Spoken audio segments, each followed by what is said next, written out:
deskripsi lingkungan atau yang biasa kita sebut sebagai pengamatan kondisi lingkungan itu merupakan bagian dari pengamatan identifikasi tanah.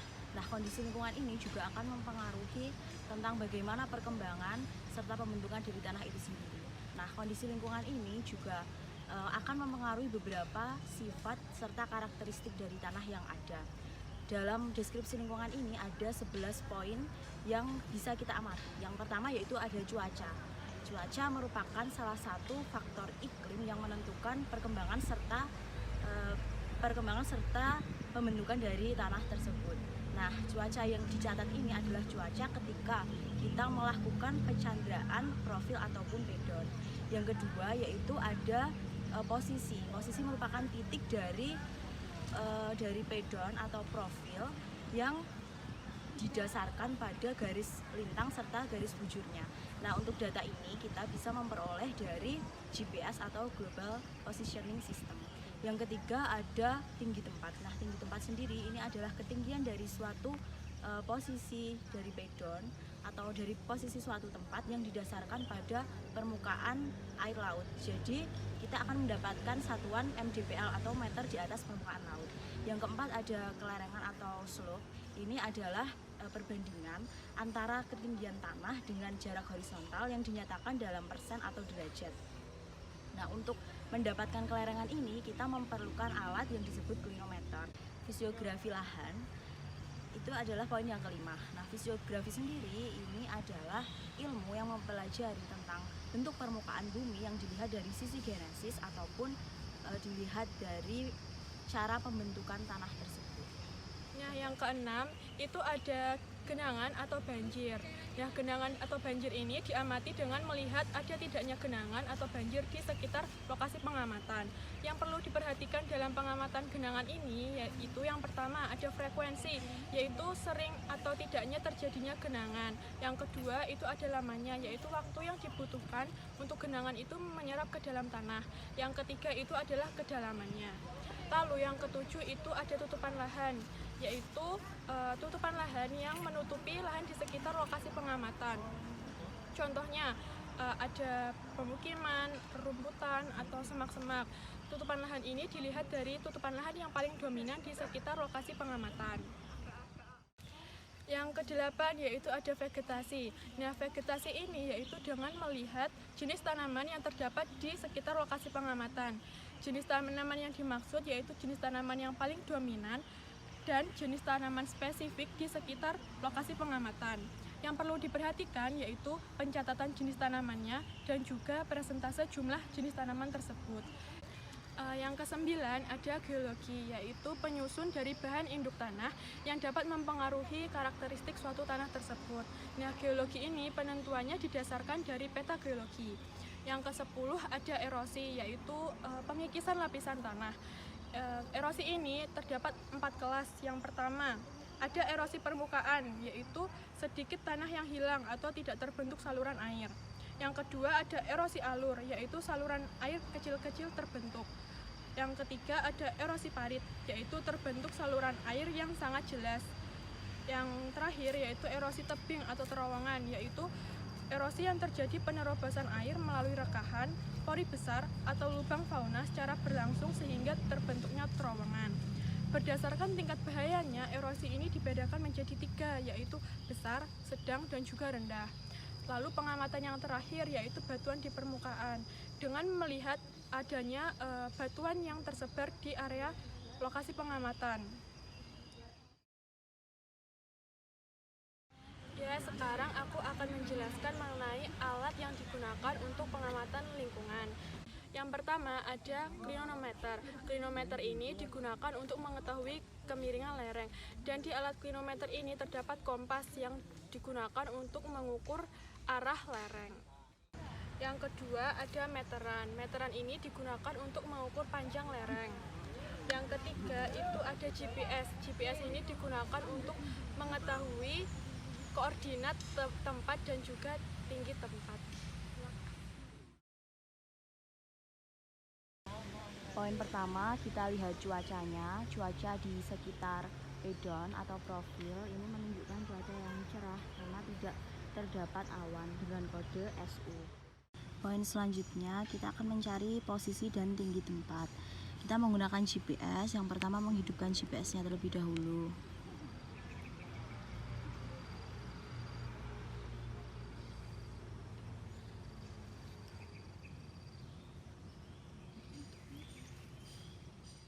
Selanjutnya kita cari menu satelit. Kita dapatkan posisi garis lintang dan garis bujurnya, dan kita juga memperoleh tinggi tempatnya yaitu 249 meter.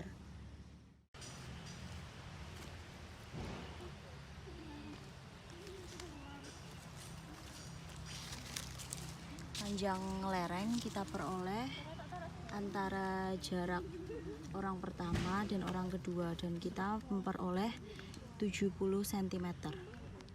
Arah lereng sebesar 120 derajat menghadap tenggara.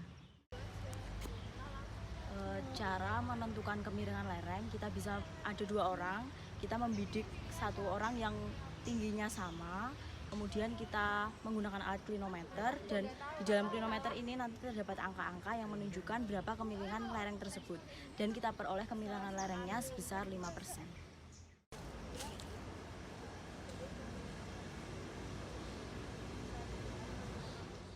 Fisiografi lahan di KHDTK Alas Bromo yaitu vulkanik. Lalu yang selanjutnya adalah genangan atau banjir. Genangan di KHDTK Alas Bromo ini yaitu frekuensinya tidak pernah dengan kode NO, yaitu karena tidak ada catatan atau kurang dari 1 kali 500 tahun.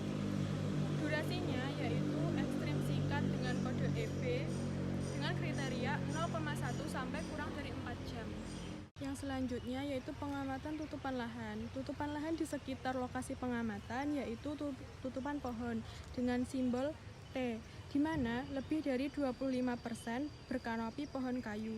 Dengan vegetasi yang ditemukan yaitu yang pertama ada pohon mahoni sebanyak 20%, kedua pohon cemara sebanyak 10%, ketiga pohon jati sebanyak 10%, keempat salak sebanyak 10%, kelima pisang sebanyak 2%, keenam rumput sebanyak 20%, ke-8 petai pinang sebanyak 8%, dan terakhir ada semak belukar sebanyak 20%. Selanjutnya yaitu pengamatan geologi. Geologi yang terdapat di lokasi pengamatan yaitu kuarter volcano lau atau dengan simbol QVL.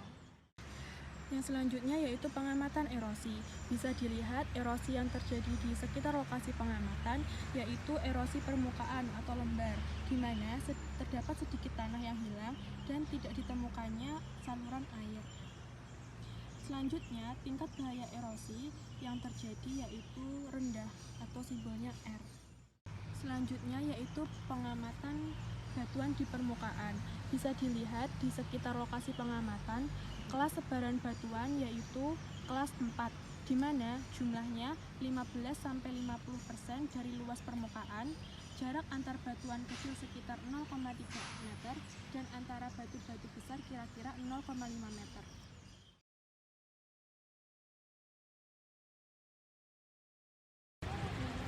Oke, jadi untuk metode pengamatan ini merupakan cara kita untuk mengamati profil tanah yang sudah tersedia.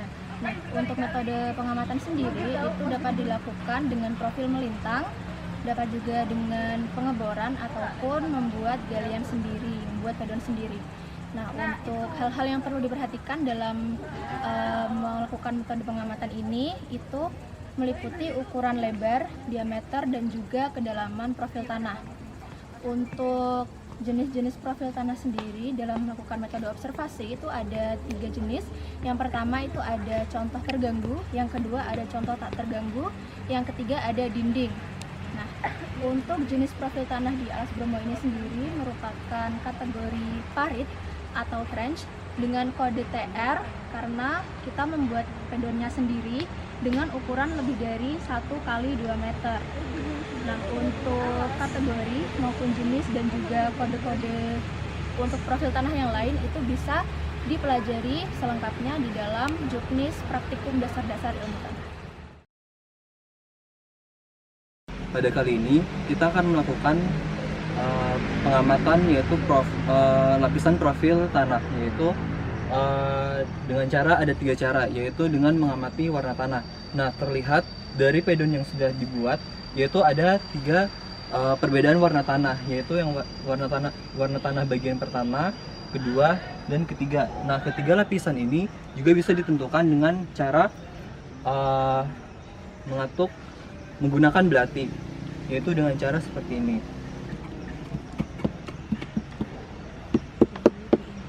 Nah, ketiga lapisan tersebut terdengar bunyi yang berbeda, sehingga bisa dipisahkan seperti ini.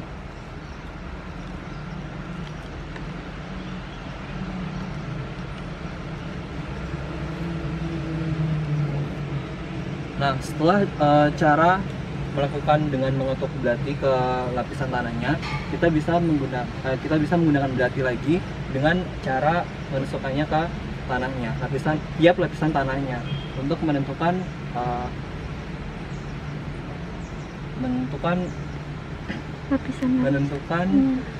horizonnya.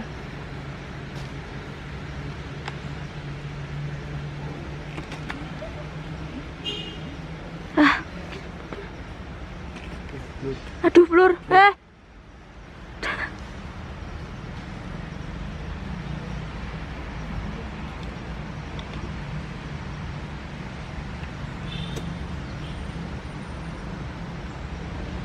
Sekian dari hasil pencenderaan lapisan profil tanah.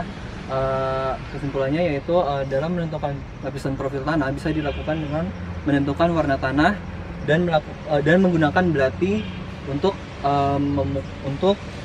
menusuk dan memukul setiap lapisan profil tanahnya dalam menentukan horizon yang ada pada tanah ini. 3 lapisan aja.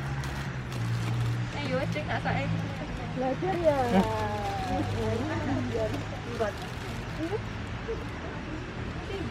3 lapisan kan? Jadi udah. Aku sing salah. Caranya tahu 3 gimana?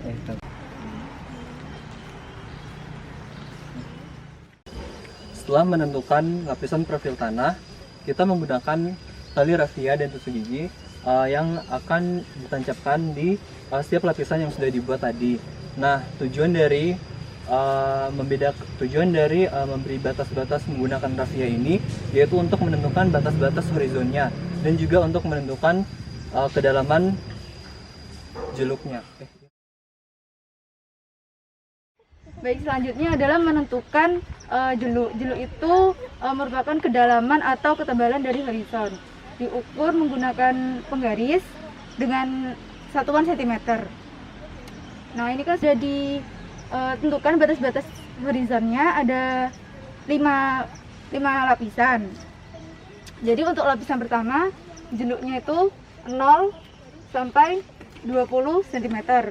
Lalu yang lapisan kedua 20 sampai 48 cm. Yang lapisan ketiga 48 sampai 71. Yang lapisan keempat 71 sampai 107. Lalu yang lapisan kelima 107 sampai 130 cm. Kemudian menentukan batas horizon. Batas horizon ini dilihat dari kenampakannya meliputi ketegasan dan juga bentuk batas horizon. Itu ada 5. Yang pertama itu ada sangat tajam. Batasnya itu kurang dari 0,5 cm. Kemudian tajam itu 0,5 sampai kurang dari 2 cm. Lalu yang ketiga jelas itu 2 sampai kurang dari 5 cm. Kemudian berangsur 5 sampai kurang dari 15 cm. Lalu yang terakhir adalah baur, itu lebih 15 sampai di atas 15 cm. Nah, kemudian selanjutnya adalah bentuk atau topografi batas horizon. Bentuk batas horizon ini ada 4, ada rata.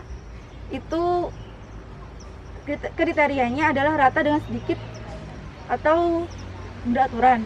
Kemudian berombak, bentuknya itu seperti kantung dengan lebar lebih besar daripada kedalamannya. Kemudian tak beraturan, bentuknya juga seperti kantung namun kedalamannya itu lebih besar daripada lebarnya. Lalu terputus, ini batas horizon tidak dapat disambungkan dalam satu bidang datar. Nah, untuk lapisan 1 dan 2 ini termasuk bentuk topografisnya itu rata. Lalu yang kedua dan ketiga, lapisan kedua dan ketiga ini batas horizonnya bentuknya berombak. Lalu yang lapisan ketiga dan keempat itu rata, yang keempat dan kelima juga rata.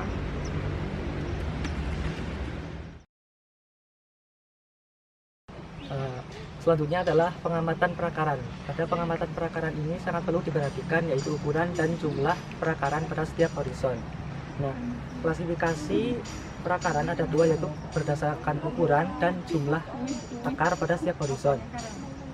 Klasifikasi ukuran akar ditentukan berdasarkan ukurannya. Ada sangat halus dengan kode VF dengan kriteria kurang dari 1 mm, kemudian ukuran halus dengan kode F dengan kriteria 1 sampai kurang dari 2 mm, dengan ukuran sedang milik kode M dengan kriteria 2 sampai kurang dari 5 mm. Kemudian ukuran kasar dengan kode C memiliki kriteria 5 sampai kurang dari 10 mm. Kemudian sangat kasar dengan kode PC dengan kriteria lebih dari atau sama dengan 10 mm. Kemudian klasifikasi kedua yaitu berdasarkan jumlah akar.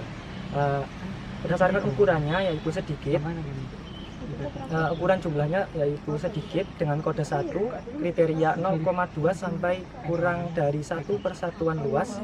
Kemudian biasa dengan kode 2 dengan kriteria 1 sampai kurang dari 5 persatuan luas, dengan ukuran banyak memiliki kode 3 dengan kriteria lebih dari atau sama dengan 5 persatuan luas.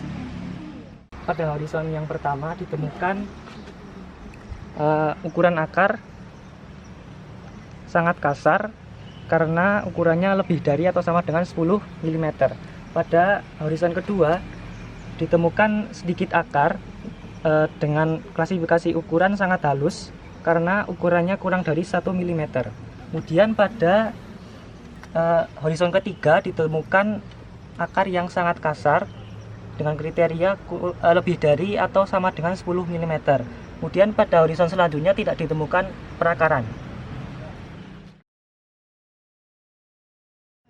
Selanjutnya kita masuk ke dalam pengamatan tekstur tanah. Tekstur tanah merupakan perbandingan relatif antara fraksi pasir, sand, debu silt, dan lempung clay. Dalam penentuan di lapangan, digunakan cara kualitatif yaitu merasakan tingkat kasar, licin, dan lengketnya tanah. Pembagian kelas tekstur tanah secara sistematis dibagi menjadi beberapa, yaitu pasir, pasir geluhan, geluh pasiran, geluh debuan, geluh debu, geluh lempung pasiran, geluh lempung debuan, geluh lempungan, lempung pasiran, lempung debuan, dan lempung. Kemudian untuk langkah menentukan tekstur tanah, pertama kita ambil contoh tanah, kemudian dibasahi hingga berbentuk pasta tetapi tidak sampai menjadi bubur. Kemudian selanjutnya kita masuk ke tahap pengamatan tekstur tanah. Pada video kali ini kita mengambil contoh pada lapisan kedua dengan menggunakan belati.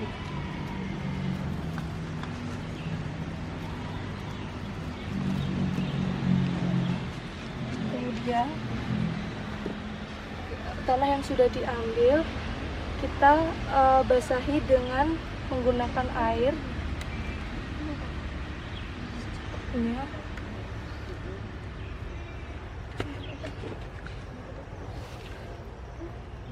Kemudian kita bentuk hingga berbentuk pasta tetapi tidak sampai menjadi bubur.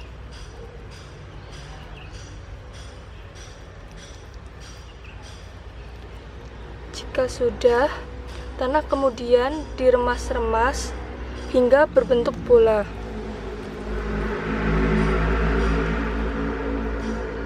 Apabila tanah tidak dapat dikemas dan dibentuk bola, maka tanah termasuk ke dalam pasir. Tetapi pada percobaan kali ini, tanah bisa dibentuk menjadi bola, maka kita lanjut ke tahap berikutnya, yaitu tanah dibentuk pita dengan ditekan-tekan antara ibu jari dan jari telunjuk.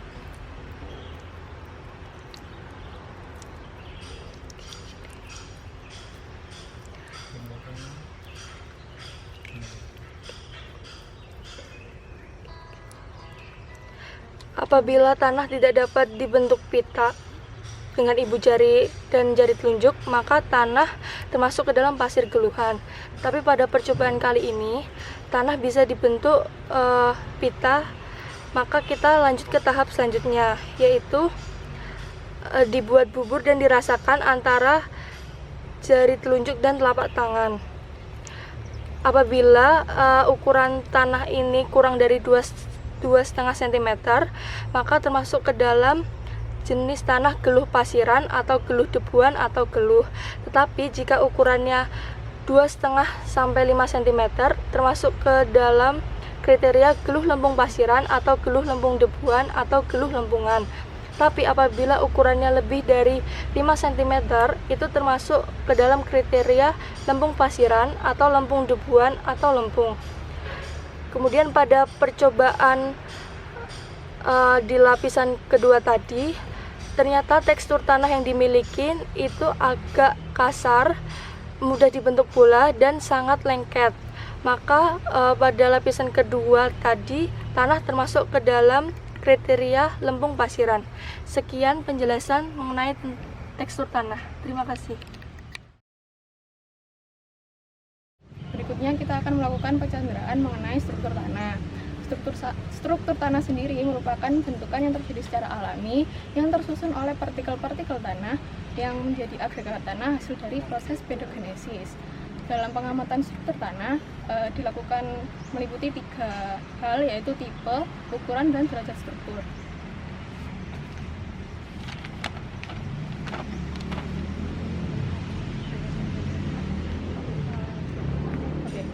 Kemudian untuk struktur tanah, yang pertama itu ada tipe.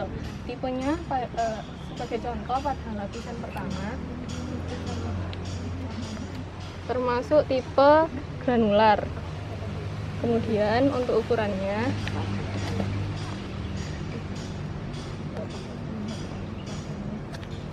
termasuk fine karena memiliki ukuran 1-2 mm.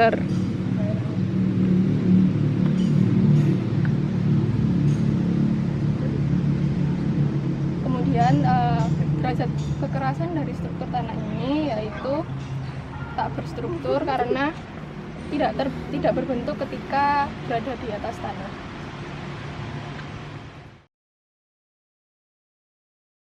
Jadi selanjutnya kita akan melakukan pengamatan terhadap konsistensi dari tanah yang ada di profil tanah di alas Bromo ini. Nah, untuk konsistensi sendiri itu merupakan derajat ketahanan tanah oleh perubahan bentuk atau perpecahan oleh tekanan yang dipengaruhi oleh kohesi dan juga adhesi. Nah, untuk pengamatan konsistensi sendiri bisa kita lakukan dalam 3 kondisi tanah. Yang pertama ada kondisi kering. Nah, kondisi kering ini ada beberapa kategori. Yang pertama ada kategori lepas, yang dimana itu nanti butir tanahnya mudah terlepas. Satu dan lainnya itu tidak terikat, jadi kohesinya itu rendah. Untuk kategori kedua itu ada lunak, dengan sedikit tekanan antara ibu jari dengan jari telunjuk itu tanahnya sudah menjadi butir-butir. Yang selanjutnya ada agak keras, tanah itu hancur dengan tekanan agak sedang antara ibu jari dan juga telunjuk. Jadi tenaga yang dikeluarkan itu sedikit lebih besar. Untuk kategori selanjutnya ada keras. Nah, di sini tanah itu hancur dengan tekanan yang sedang sampai kuat. Lalu ada sangat keras, tanah tahan terhadap tekanan, massa tanah sukar dihancurkan dengan jari tangan. Yang terakhir ada sangat keras sekali, di mana ini tanah sifatnya itu sangat tahan terhadap tekanan dan juga massanya tidak dapat dihancurkan dengan tangan, jadi butuh bantuan dengan menggunakan alat lain. Lalu ada kondisi lembab, yang pertama ada kategori lepas, itu butir-butir tanahnya terlepas satu dengan yang lainnya. Lalu ada sangat gembur, Dan ini diberi sedikit tekanan saja itu nanti tanahnya sudah bisa hancur. Selanjutnya ada gembur. Dengan sedikit tekanan antara ibu jari dengan jari telunjuk itu tanah dapat hancur. Selanjutnya ada kategori teguh, di mana massa tanah itu hancur dengan tekanan yang sedang. Lalu yang terakhir ada kategori sangat teguh, di mana massa tanah itu hancur dengan tekanan yang kuat antara ibu jari dengan jari telunjuk. Yang terakhir ada kategori sangat teguh sekali, di mana massa tanah itu sangat tahan terhadap peremasan, kecuali dengan tekanan yang sangat kuat, bisa mungkin diinjak menggunakan kaki. Untuk kondisi yang ketiga yaitu basah, dan kategorinya itu yang pertama ada tidak lekat, di mana setelah ditekan dengan jari itu tidak ada massa tanah yang tertinggal di ibu jari atau telunjuk. Terus yang kedua ada agak lekat, di mana itu nanti tanahnya setelah ditekan massa tanah yang tertinggal itu ada di antara jari telunjuk dan juga ibu jari. Lalu ada kategori lekat, setelah ditekan kembali pada massa tanah itu hanya saja salah satu jari itu masih membawa massa tanah yang tertinggal, tapi tidak secara nyata. Lalu ada kategori sangat lekat, di mana setelah tanah ditekan itu massa tanahnya akan melekat pada kedua jari, dan kalau ditarik massa tanah tersebut seperti elastis antara ibu jari dan juga jari telunjuk. Lalu ada sangat lekat sekali, di mana setelah tanahnya itu ditekan, tanah akan sangat melekat pada kedua ibu jari dan juga sukar dilepaskan. Nah, untuk kondisi pada waktu pengamatan itu tadi kan dibagi menjadi 3 kondisi. Yang pertama ada kering, lalu ada lembab, dan juga ada basah. Nah, kondisi kering itu saat dilakukan pengamatan itu tanah dalam kondisi kering dan juga biasanya pada siang hari. Untuk kondisi lembab itu biasanya pada pagi hari dan tanahnya kondisinya masih seperti ada airnya gitu, masih ada kadar air yang tersisa di tanah. Nah, untuk kondisi basah sendiri itu biasanya malam hari atau tepat setelah terjadi hujan. Nah, untuk pengamatan konsistensi di Alas Bromo ini, di profil yang sudah kita buat, itu kita bisa melakukannya dengan cara mengambil tanah yang ada di profil. Ini terserah di mana, di bagian mana. Bentar. Nah, seperti ini. Lalu kita cek konsistensinya dengan menekannya dari ibu jari dan juga jari telunjuk. Apabila tanah mudah terlepas seperti ini, berarti dia termasuk dalam kondisi lembab kategori gembur. Nah, beda lagi jika tanahnya itu sangat mudah terlepas, ditekan antara ibu jari dan jari telunjuk itu apabila langsung terlepas, maka itu kategorinya sangat gembur. Namun kondisi tanah di Alas Bromo ini dikategorikan dalam kondisi lembab dan kategori gembur. Selanjutnya kita memasuki uji ketahanan penetrasi menggunakan alat yang namanya penetrometer. Nah, pada uji ketahanan penetrasi ini dilakukan secara 2 cara ya teman-teman, yakni secara horizontal pada bidang yang datar, kemudian secara vertikal. Untuk penggunaan alatnya sendiri, kalau kita menggunakan penetrometer, pastikan cincin geser pembaca berada di posisi angka 0. Nah, kemudian baru kita bisa lakukan pengukuran. Pada horizontal dilakukan dengan menancapkan penetrometer hingga tertancap, kemudian mencabutnya dan melihat pada cincin geser ini tercatat pada angka 2,5. Nah, kemudian untuk yang secara vertikal, jangan lupa untuk mengembalikan cincin geser pembaca pada posisi angka 0. Kemudian baru kita bisa melakukan uji penetrasi secara vertikal dengan menancapkannya pada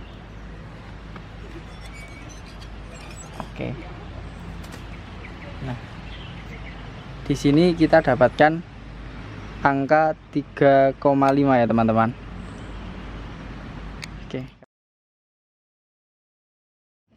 Selanjutnya kita akan menentukan warna tanah. Cara menentukan warna tanah itu dapat menggunakan buku MSCC atau Mansell Soil Color Chart. Nah, cara membuka buku Mansell Soil Color Chart itu dengan membuka di bagian tengah buku. Nah, kita akan membuka di bagian 10R.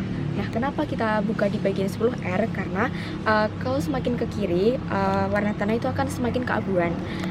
Terus kalau kita buka semakin ke kanan, warna tanah itu akan semakin kecoklatan.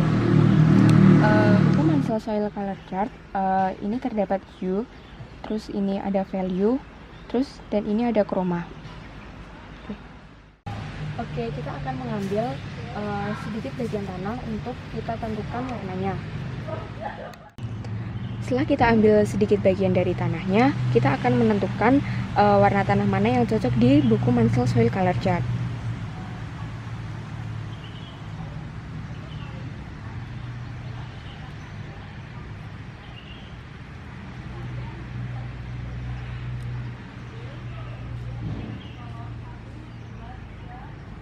Oke, jadi warna tanah ini 2,5 YR 3/4.